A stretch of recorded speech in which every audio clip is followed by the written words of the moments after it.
안녕하세요. 자, 이번 주 또 수업을 우리 또 시작해 보도록 하겠습니다. 오늘 우리가 다뤄야 될 주제는 여행업에 있어서 조직이 어떻게 형성이 되었는가. 조직이 뭔지 아시죠? 조직. 둘 이상, 무엇인가의 목적을 이루기 위해서 두 사람 이상이 합친 거. 뭐 이렇게 생각하시면 간단하게 생각하시면 돼요. 그래서 그 조직.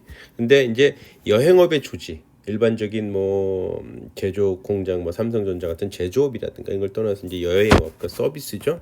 특히 여행 상품을 다루는 조직은 과연 어떻게 형성이 되고 어떻게 또 운영이 되고 어떤 역할들을 하는지 그거에 대해서 우리가 좀 배워보는 시간이 될 것 같아요. 그래서 그런 여행업에 대한 조직을 좀 알아보자. 조직도 종류가 되게 많겠죠. 뭐 군대 같은 조직이 있고, 그쵸? 일사불란하게 쫙 명령이 그냥 내려오는 게 있고, 여행업은 좀 어떨까? 아니면 뭐 공장 돌아갔듯이 일단 제조업 같은 조직이 형성이 될까? 각각의 어떤 파트가 있을까? 뭐 이런저런 게 좀 다른 게 없지 않아 있겠죠. 아무래도 아프리카만 전담하는 사람, 뭐 유럽만 전담하는 사람, 아시아만 전담하는 이런 부서, 이게 좀 나눠져 있겠구나. 서로 연결이 되나? 서로 어떤 연결 네트워크가 필요한가? 이런 생각도 해볼 테고, 일반적으로 이제 제조업 같은 경우에 서로 다 부품을 만들면 서로 연결해서 하나의 완성된 뭐 차를 만드는 게 되잖아요. 근데 여행업은 과연 그렇게 되는가?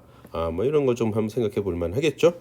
여튼 그래서 이렇게 그 각국의 여행사들이, 그래서 이번 시간에는 그 하나하나 예들을 들어서 조직이 뭔지 한번 좀 살펴보고, 다음에 각 여행사들의 그 뭐라 그래야 되나요? 여행사들의 이제 실제적인 조직은 어떻게 형성이 되어 있는지 그거를 한번 이렇게 살펴보는 시간이 되도록 하겠습니다.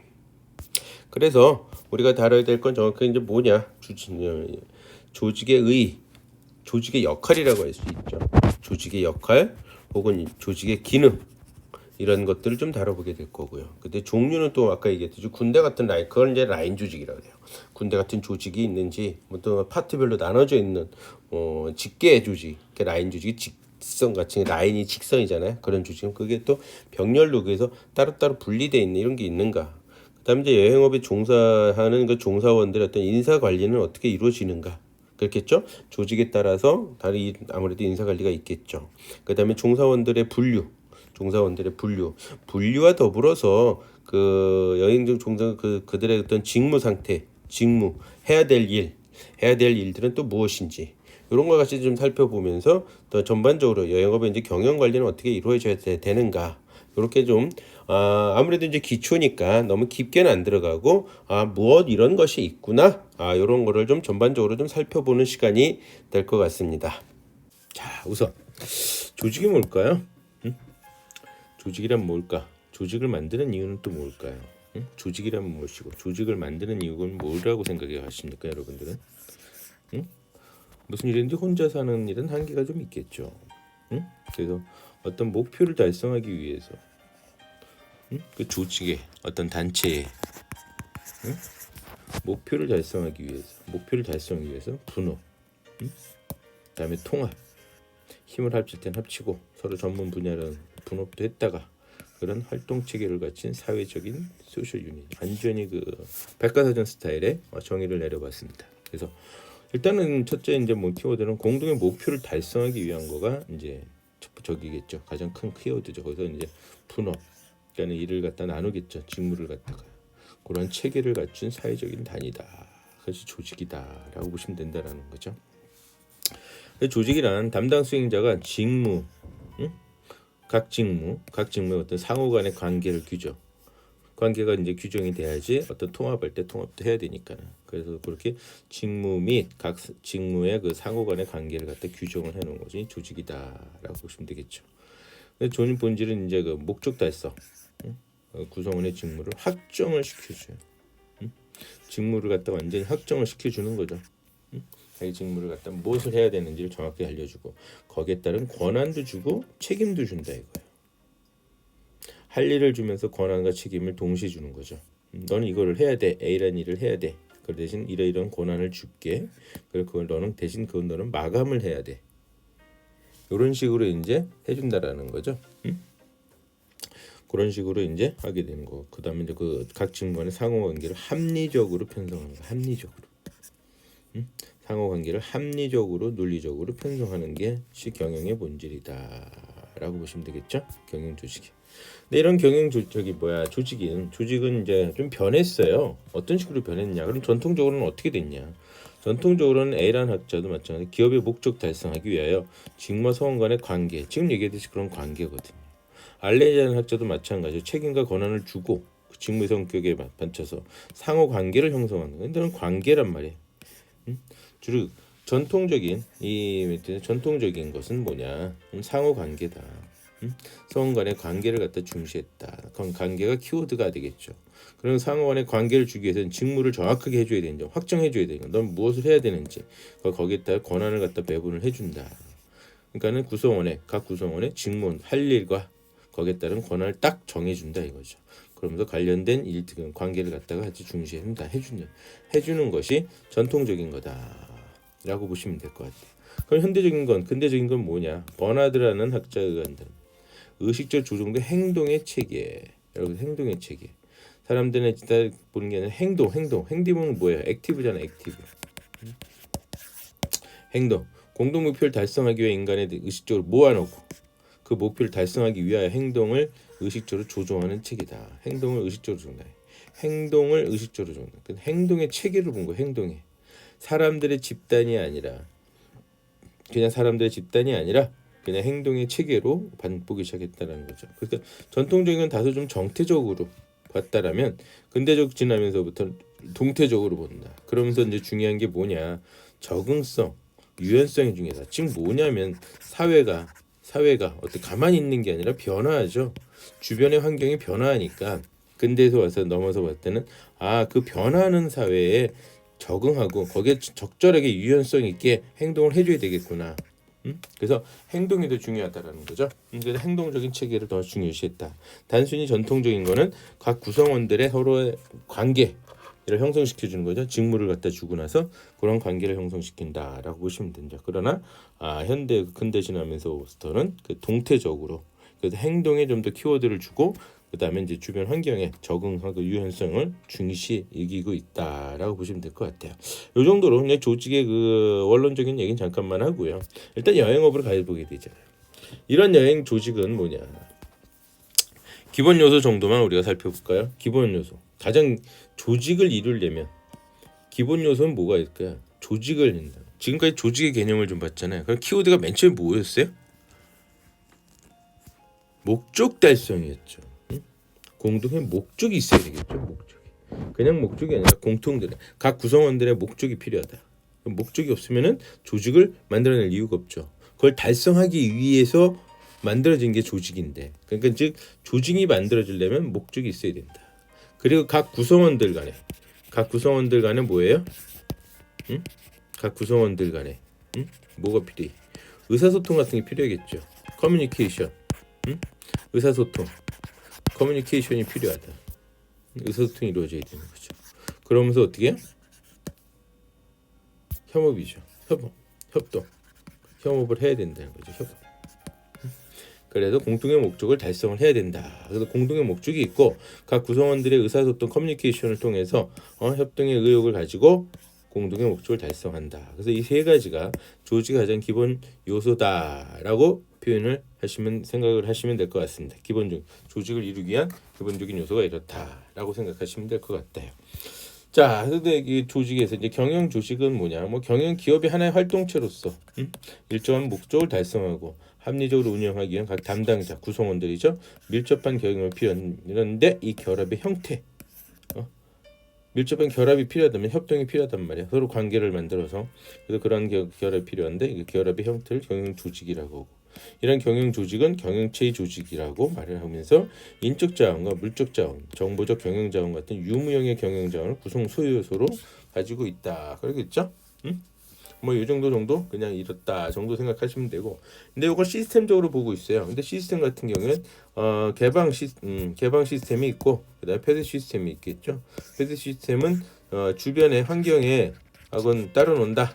별 신경 안 쓴다. 그러나 사실 우리 지금의 경영 조직은 뭐예요? 개방 시스템으로 다 돌아서고 있죠. 주변의 환경에 잘 적극적으로 유연하게 적용을 해놓은 시스템이 되어야 된다라고 생각하시면 될 것 같아요. 그래서 폐쇄 시스템은 어울리지 않는다. 특히나 어디에? 여행업은 어울리지 않다. 더군다나 이 글로벌한 기업에서는 그런 건 도저히 어울리지 않겠다라고 보시면 되죠. 자, 본격적으로 그 여행업의 조직에서 일단 여행업의 그런 조직이라는 건 뭐 따로 이제 더 이상 알 필요는 없고 조직의 그 특징이라고 해야 되나? 특성을 좀 볼까요? 자, 여행사는 어때요? 인적 의존도가 높습니다. 일단 제일 중요한 게 나중에 나오지만은 여행업의 가장 큰 업무 중에 하나가 안내라고 생각해요. 전체가 볼 땐. 자, 어디 뭐든지 그러지 않습니까? 응? 대부분이 보게 되면 생산, 기업이라는 게 생산하죠. 그 다음에 재무라는 게 있죠. 그 다음에 마케팅이 있겠죠. 응? 보통 재무, 생산, 마케팅 이러거든요. 만들고 판매하고 그렇죠? 그 다음에 이제 재무 회계 들어가게 돼. 보통 이제 이렇게 세 개 정도가 뭐 이루어진다라고 할 수 있겠죠. 그 다음에 기타 뭐 관리가 되겠죠. 관리 뭐 이런 식으로 인사 관리 여기 당연히 들어가는 거야. 근데 보통 딴 거는 다 있지만 그 안내는 없어요. 그래서 여행 업무는 보게 되면 마찬가지로 여행 업무는 이제 관리 파트, 안내 파트, 그 다음에 뭐예요? 수배 파트 이렇게 이런 식으로 진행돼요. 그래서 일단 어찌 됐건 안내라는 것이 있다 보니까 손님한테 무언가를 안내해주는 그것이 대표적인 게 우리가 이제 인솔자 일명 TC라고 불리는 손님을 모시고 해외로 갔다 오는 거 인솔자 가장 대표적인 거. 그 다음에 이제 뭐예요? 가이드 설명해주는 거 투어 가이드 이렇게 필요한 있죠.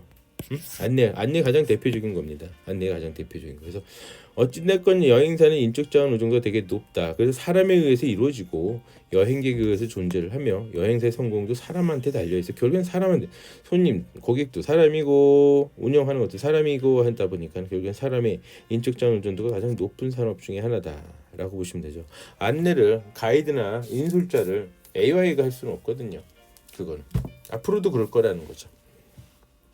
그래서 이제 여행사는 인간 위주의 경영을 해야 된다. 인적 의존도가 높기 때문에 그렇죠. 그래서 종사원을 합리적으로 관리하는 것이 관건이다. 잘 해줘야 되겠죠. 종업원이.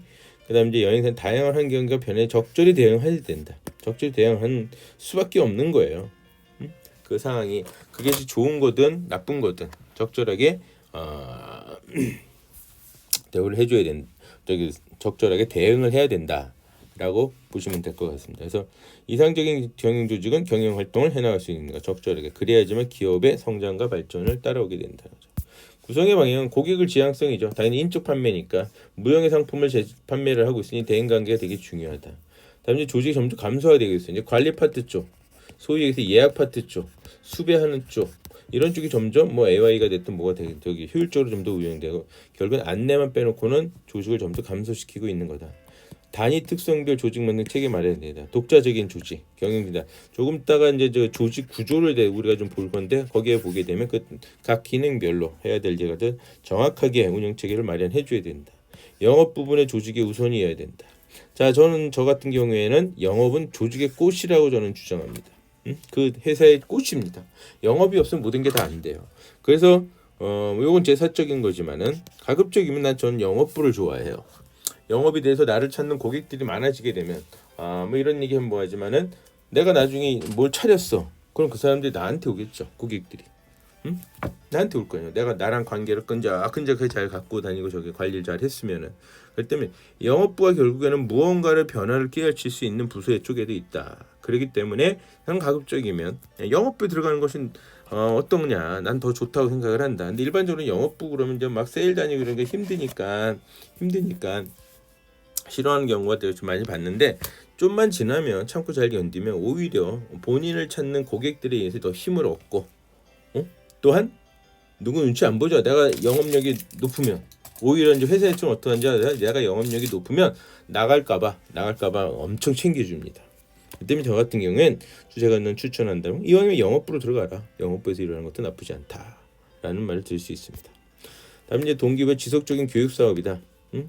여행 상품을 만들 때도 마찬가지고 손님을 모시고 다닐 때도 계속 보게 되면 업그레이드 돼야 돼요. 안 그러면은 손님들한테 어떻게 해요? 손님들한테 안 좋은 소리도 들을 수 있겠죠. 손님을 모시고 나갔는데 손님보다 내가 더 몰라? 말이 안 되잖아요.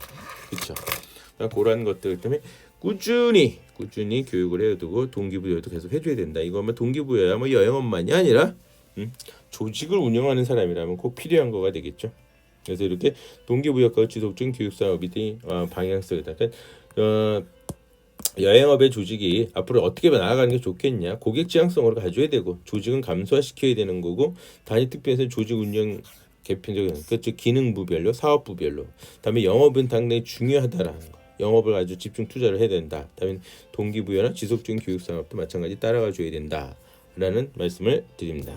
자, 여행업의 조직의 형태를 한번 들어가 볼까? 여행업의 조직은 매출이익 종업원수를 대표하는 기업의 구매료라든가 영업 범위, 업무 내용, 정보화 정도, 해외 자회사 등에 따라서 툴을 잡아나가게 된다 보시면 될 것 같아요. 그래서 여행업의 조직은 규모가 여행사에 취해야 하고 일단 어떤 조직에 여행사에 취해야 된다고 할 수는 필요 없다.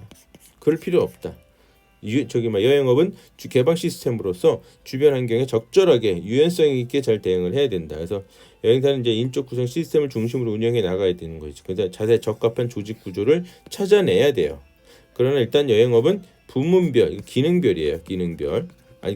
부문별이 잘못됐다는 게 아니라 그런 뜻이랍니다. 그래서 일반적으로 기능별로 부분 해가지고 부분별로 만든 조직 구조와 계층별로 된 조직 구조로 크게 두 가지로 나누곤 합니다. 나누곤 합니다. 이건 이제 신분 계층이죠. 계층은 결정권자, 실무자, 그렇죠. 관리층 이런 식으로 나눠 놓는단 말이죠. 그것 또한 이제 부분별로 조직 구조가 그래서 두 가지로 돼서 나눠져 있지만 사실 현실에서는 이게 다 짬뽕돼 있어요. 자, 조직 구조의 가장 첫 번째 대표적인 게 기능별 조직이라고 불리우는 겁니다. 기능별 조직은 도대체 뭐냐? 기능별 조직은 도대체 뭐냐? 관리부서가 따로 있죠. 기획부서 따로 있고요. 영업부서도 있고 수속부서도 있어요. 수속부서는 여권이나 비자 같은 것을 하는 것을 수속한다기 때문에 수속부서라고 하면서 보험도 마찬가지로 가입을 해주려는 업무를 이렇게 보통 수속부서. 영업부서에 이제 여행상품 만든 것도 판매하고 다니는 거죠. 그리고 또한 항공권도 여행상품하고 항공권을 판매하고 다니는 영업부서가 따로 또 있다. 기획부서는 상품을 개발하고 수배하는 부서예요. 기획부서는 상품을 개발하고 하는 수획부서. 그리고선 관리부서는 총무나 인사 격리를 갖다가 관리를 한다. 그래서 요렇게 기능별 조직이 형성돼 있다. 이런 기능별 조직의 그런 장단점은 뭐냐? 자, 그럼 이런 기능별 구조는 뭐냐 도대체? 기능별 구조라는 건 뭐냐면 업무 각각의 기능별로 수속이면 수속, 영업이면 영업, 기획이면 기획, 관리면 관리 이렇게 기능별로 조직을 갖다가 기능별로 분류시킨 형태를 갖다가 우리는 뭐라 그래? 기능별 구조다라고 보시면 될 것 같아요.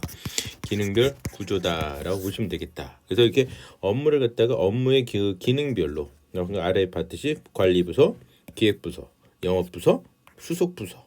여행사의 가장 대표적인 거예요. 여행사의 가장 대표적인 이렇게 기능별로 분류시킨 형태를 갖다가 기능별 구조라고 보시면 될 것 같아요.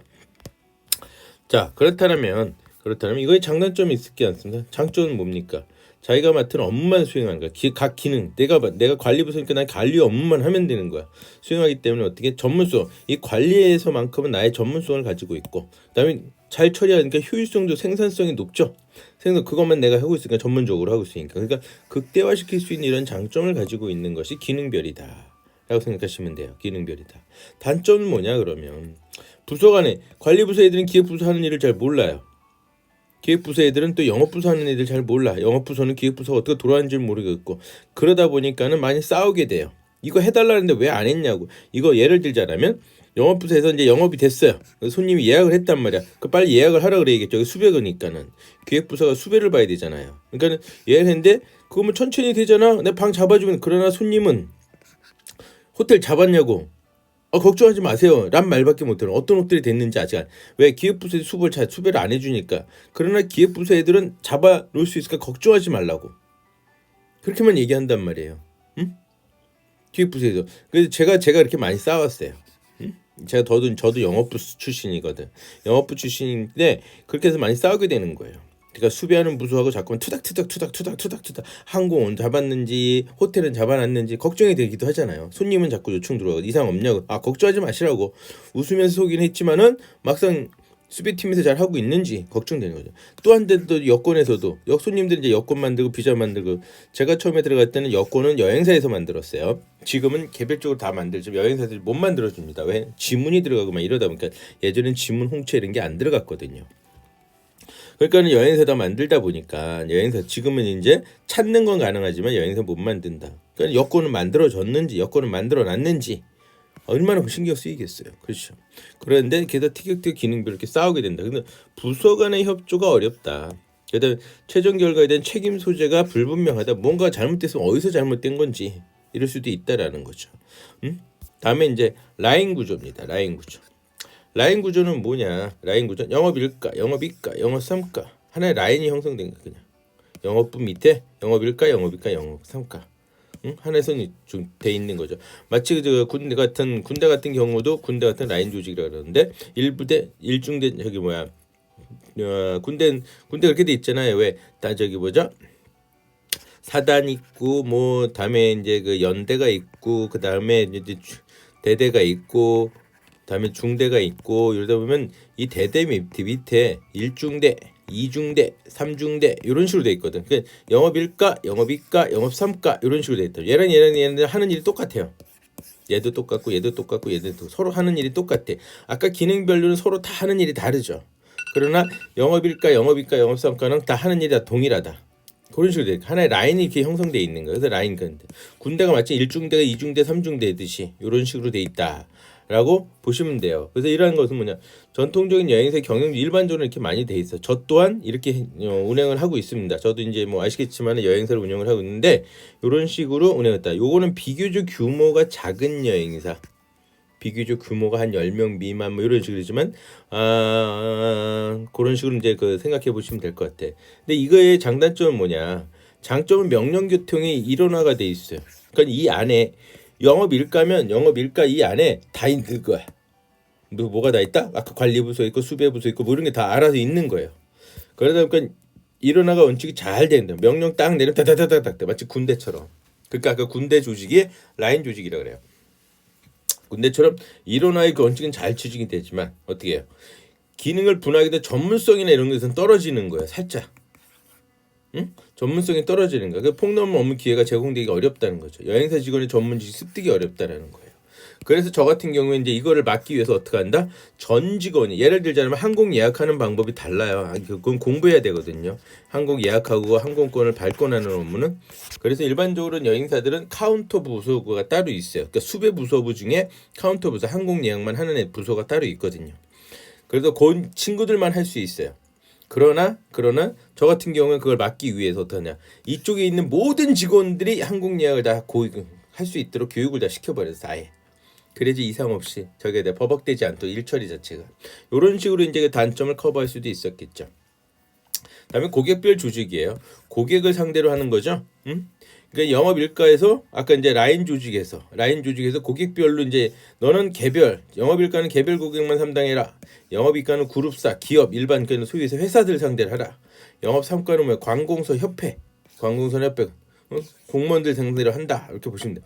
영업 4가는 이제 단체 여행 계획들. 그러면 영업사 일가와 영업사가는 좀 저기가 되겠죠. 여기는 이제 개별 여행객들, 소위에서 FIT란 말도 표현을 씁니다. 인원이 10명 미만들 2명, 4명, 6명 이런 식으로 다니는 걸 이제 FIT라고 표현들 하면서 개별 여행객이고 여기는 10명 이상의 단체들만 하는 단체 부서가 있는 거죠. 이런 식으로 고객별 조직이 되는 거죠. 그러니까 여행객을 분류를 해야 일정한 기준으로 그래서 연령이 나이가 됐든 성별이 됐든 소속 직장인. 근데 일반적으로는 대부분이 소속 직장을 가지고 하게 된다. 그래서 여행사 경제는 자세히 조직은 뜨는 건데 목표 시장에 맞게 조직 편성할 수 있겠죠. 내가 목표로 하는 시장이 기업이냐, 내가 목표로 하는 시장이 기업이냐 어디냐를 정해놔야 되잖아. 나 같은 경우에 그렇겠죠. 각각의 그 자기가 원하는 시장이 있어요. 내가 공략하고 싶은 시장 거기에 맞게 나는 개별 시장을 원할 거야. 그럼 딱 이 조직을 만드는 거야. 개별 시장에 맞는. 아니 나는 회사를 상대로 할 거야. 나는 관공서만 주로 할 거야. 나는 단체 여행객 패키지 상품을 가지고 단체 여행객만 모아서 진행할 거야.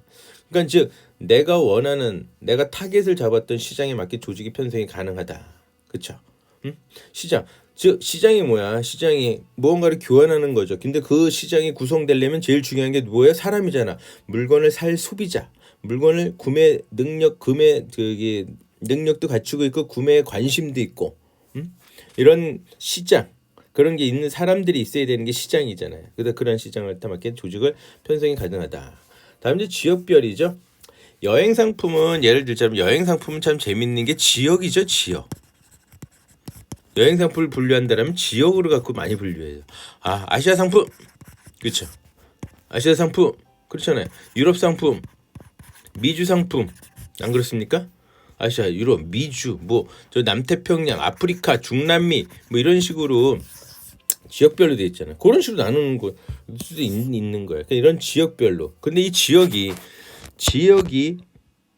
에서 들어오는 것도 있고 나가는 것도 있단 말이에요. 그래서 제가 여행사 조직할 때 그 관광진흥법에 따른 3가지 분류한다는 것 중에 보게 되면 인바운드, 아웃바운드, 그렇죠? BOUT, BOUND, 아웃바운드. 다음에 도메스틱. 뭐 이런 식으로 나눠줬던 적이 기억이 나시나? 날 겁니다. 그래서 이렇게 보게 되면 이제 해외 여행부 이거 아웃바운드잖아요. 아웃바운드. 외국인 여행부 들어오는 거거든. 이거 두 개는 합쳐서 뭐예요? 인바운드. 다음에 국내 여행부 도메스틱이죠. 외국인 여행부는 미주나 유럽, 오세아니아로 들어오는 비교적 영어권. 그 다음에 일본, 동남아, 중국과 같은 아시아권. 이런 식으로 나눠지게 되는 거죠. 그 지역에 따라서. 무슨 아까 여행 상품마다 지역별로도 여행 상품 만들어지잖아. 그렇잖아요. 그래서 이렇게 지역별 조직이 있는 거다. 그래서 지역별 조직은 마찬가지로 분권화가 가능하죠. 분권화가 가능하잖아. 왜? 각 사업부별로 뭐예요? 권력을 때 이양하잖아요. 마치 저거죠. 라인 조직처럼 이 권력을 다 이양을 해줬거든. 그때 권력을 나눠줬기 때문에 해외 여행부, 외국인 여행부, 국내 여행부 다 권력을 다 이렇게 나눠준 거잖아. 그러니까는 분권화가 가능하다라고 보시면 돼요. 관리자가 딱 받아가지고 여기서 자기가 이제 정리를 하는 거죠. 분권시켜버리는. 각 사업장이 이제 독립적으로 운행이 되는 거잖아요. 그러니까 인바운드, 아웃바운드, 도메스틱이 독립적으로 운행이 되니까 시장별 특성을 고려해가지고 어떻게 상품을 잡아낼 수 있다라는 거죠. 상품을 잡아내는 게 아니라 그 조직을 갖다가 운영할 수 있다라는 거죠. 그래서 이렇게 지역별로 여행 지역별로 관리자가 있는 이 관리자가 대표이사로부터 권력을 이양받았다. 그래서 지역별로 이렇게 나눠주는 방법이 있고 그 다음으로서는 이제 상품별이에요. 그런데 아까 좀 전에 얘기했듯이 결국 여행 상품이 결국엔 지역의 대상으로 하고 있잖아요. 그러니까 결국엔 동일하다. 다만 대표님 여기서 보게 되면 상품은 신혼여행부, 재난여행부, 패키지 여행부, 전시, 골프, 어하 즉 지역으로 나눴던 거나 상품별 조직으로 나눴던 거 보면 동일하다라는 거예요. 분권화. 그래서 각 부서별로 권력을 갖다가 이양을 해줬고 그때 라인 조직 비슷하게 라인 조직처럼 그래서 각 단위가 또 독립 부서처럼 지원되다 보니까 시장별로 담당자가 사업부장이 어떻게 그 각 부서별로 어떻게 하겠습니까? 각 부서별로 어떻게 해요? 운영을 잘 할 수 있다라는 거죠. 독립적으로 운영을 하는 거야. 그래서 분권화 시켜가지고 독립적으로 수배하는 사람 따로 있고, 다음에 영업하는 사람 따로 있고, 관리하는 사람 따로 있고 이런 식으로. 그래서 분권화해서 이런 식으로 진행이 될 수 있다. 그래서 이혼 여행 상품에 따라 돼 있다. 보세요. 다음에 이제 사업부자 매트리스 조직입니다. 매트리스 조직이라는 게 있어요. 매트리스 조직 구조의 효율성과 기능별 조직은 조직 구조의 효율성, 즉 전문성에 따른 기능별로 하게 되면 전문성과 효율성을 최고로 쳐줬잖아요. 거기에 그런 효율성 같은 장점과 사업부를 했을 때 사업부별로 조직 구조의 시장 적응성의 강점을 살린 거죠. 요걸 살려서 단점을 서로 보완하기 위한 혼합형 조직 구조를 갖다가 매트리스 조직이다라고 보시면 되죠. 장점은 기능별로도 협력 가능하고 변화에도 융통성이 있고 상당히 좋아요. 다 좋은 점을 많이 따왔으니까 인간 인재 적재적소 배치도 가능하고 각 부서별 또 책임감도 부서장들한테 뭘 줬어요? 권한도 줬으니까 이런 것이 있었죠. 그래서 단점은 뭐냐면 토론이 길어요. 서로 구성원 간의 이동 재배치가 많아요. 그러니까 지금 매트리스 이렇게 돼 있거든. 나눠져 있고 여기는 어떻게 해요? 기능별로 사업부별로 기능별로 나눠놨죠. 그다음에 이건 하나의 각 관리층이라든가 그 부서별로 이건 또 부서별로 이렇게 나눠놨거든. 하여튼 관리, 기획, 상품을 기획하고 그다음에 영업하고 여기 서로 왔다 갔다. 그래서 이쪽 팀이 있는 게 일로 보내고 이쪽 팀인데 절로 보내고 막 왔다 갔다 할 수 있는 좀 복잡한 그래서 매트리스라 그러는데요. 이런 식으로 돼 있다라고 보시면 되지만 너무 좀 복잡하다 보니까 무언가의 디시전 메이킹 의사결정 과정에 있어서는 많은 토론론을 너무 많이 해요.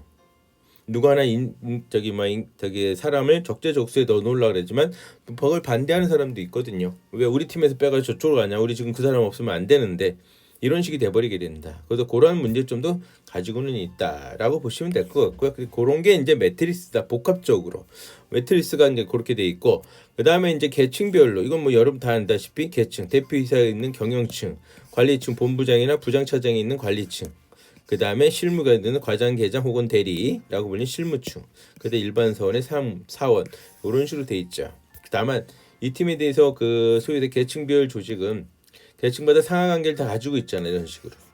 이걸 가지고 있는 것이 이제 계층마다 상하관계를 가지고 있는 것이 계층별 조직이다라고 보시면 될 것 같지만 여기서 이제 우리가 주의할 점은 이 계층별 조직은 관리 계층이 좀 적는 것이 좋다. 관리 계층이 비대하게 크면 이쪽 관리 계층이 크면 안 된다. 그래서 항상 기업은 뭐야? 삼각형이 형성이 돼야 돼요.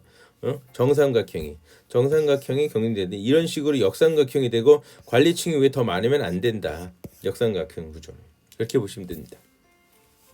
다음에 이제 여행사의 경우 가장 뭐 이상적이라고 해야 되나요? 이런 식으로 이제 표현되어 있습니다. 이 여행사는 국내 여행부 도메스틱이죠. 이거 알아서 이제 독립적으로 대표이사로부터 권력을 이양받아서 독립적으로 운행되는 거죠.